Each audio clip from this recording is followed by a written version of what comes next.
Sir మీ bill ఎంత? 2000 అయింది sir. సరే స్కానర్ ఇవ్వు. ఇదిగోండి సార్ మీ క్యూఆర్ కోడ్. అయింది. Done sir. ఏంటి ఈ మధ్య యూపీఐ తెగ వాడేస్తున్నావు? ఏ బెనిఫిట్ లేకుండా నువ్వేం చేయవు కదా? ఎందుకు లేదు బెనిఫిట్?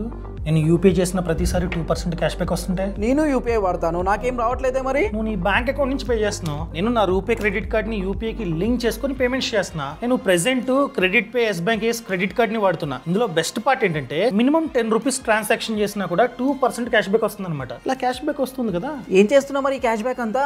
ఈ క్యాష్ బ్యాక్ అంతా క్రెడిట్ పే వ్యాలెట్ లో ఉంటుంది అనమాట. మనం కావాలంటే చాలా బ్రాండ్స్ వోచర్స్ ని 24% డిస్కౌంట్ తో రిడీమ్ చేసుకోవచ్చు. ఇలా వోచర్స్ వద్దు అనుకున్నట్లయితే ఇదే యాప్ లో డిజిటల్ గోల్డ్ అనే ఆప్షన్ ఉంది. ప్రతి మంత్ కాస్త డబ్బుని డిజిటల్ గోల్డ్ ఇన్వెస్ట్ చేసుకోవచ్చు. ఒకవేళ నువ్వు కనుక నీ క్యాష్ బ్యాక్ ని ఇలా వాడుతున్నట్లయితే 5% వరకు డిస్కౌంట్ కూడా నీకైతే వస్తుంది అనమాట. మరి రివార్డ్ పాయింట్స్ కూడా వస్తాయా? ఆన్లైన్ లో స్పెండ్ చేసావు అనుకో ప్రతి 200 కి 8 పాయింట్స్ వస్తాయి. ఆఫ్లైన్ అనుకో ప్రతి 200 స్పెండ్ కి 4 పాయింట్స్ వస్తాయి అనమాట. అండ్ ఇది లైఫ్ టైం ఫ్రీ కార్డు. నువ్వు కనుక ఈ కార్డు వచ్చిన తర్వాత క్రెడిట్ పే యాప్ కి లింక్ చేసుకున్నావు అనుకో 1000 రూపీస్ వరకు బోనస్ కూడా మనకైతే వస్తుంది అనమాట. ఓ సూపర్ కదా. అయితే ఎలా అప్లై చేసుకోవాలి మరి దీనికి? నీకు కావాలంటే ఛానల్ ప్రొఫైల్ లో లింక్ ఇచ్చా, క్లిక్ చేసి అంతా చదువు. నీకు సెట్ అవుతుంది అనుకున్నట్లయితే మాత్రమే అప్లై చేసుకో. క్రెడిట్ కార్డ్ అనేది చాలా డేంజర్. సో యూజ్ చేసిన తర్వాత వెనక్కి కట్టే కెపాసిటీ ఉందో లేదో చూసుకో. సో కెపాసిటీ ఉండి నువ్వు ఆన్ టైమ్ లో అవుట్ స్టాండింగ్ కడతా అంటే మాత్రమే తీసుకో, లేకపోతే అస్సలు వద్దు చెప్తున్నా. ఓకేనా? ఓ థ్యాంక్స్ కౌశిక్.